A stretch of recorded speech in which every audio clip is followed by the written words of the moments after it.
The art of conversation is quickly dying. But instead of complaining about it, we're going to do something about it. I honestly believe that the game I'm going to teach you in this video will transform your life.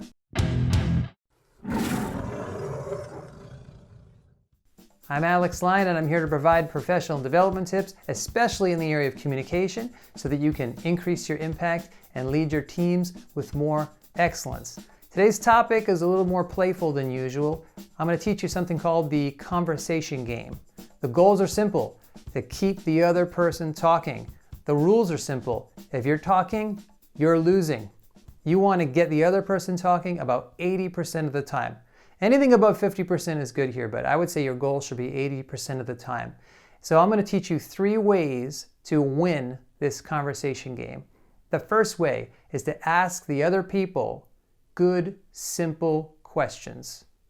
People cannot resist talking about themselves, and you're asking them about their interests, about what they've been up to lately. You're asking about their life. They're probably going to have something to say, a very high likelihood that they'll want to talk to you about that. So ask good, simple, easy questions. Don't put them on the spot or ask them anything too personal, and get them talking. And once the ball is rolling, tip number 2, ask follow-up questions about what they just said.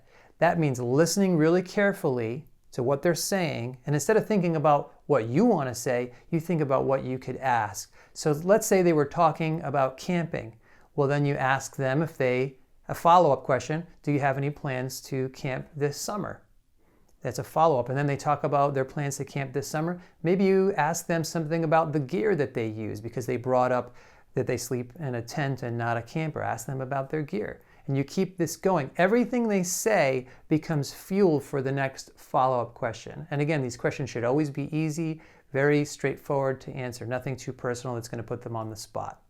The third tip is, when it's your turn to talk, speak concisely and then get the conversation back on them. There may be times, for example, when they say, well, how about you? Do you camp?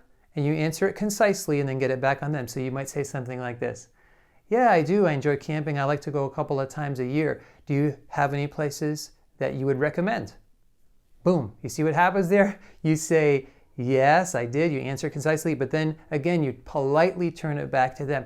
You don't want to be dismissive, right? They shouldn't feel like you're playing a game and practicing. It should just feel natural in this conversation. So whatever they're saying, you respond in a natural but concise way, and then you offer them another opportunity to speak by asking a follow-up question. I would like you to literally practice this every day this week. Pick somebody and play the conversation game. I'd also love to hear your comments and your questions below about how it's going, or maybe what are your tips to get the other person talking about things they're interested in.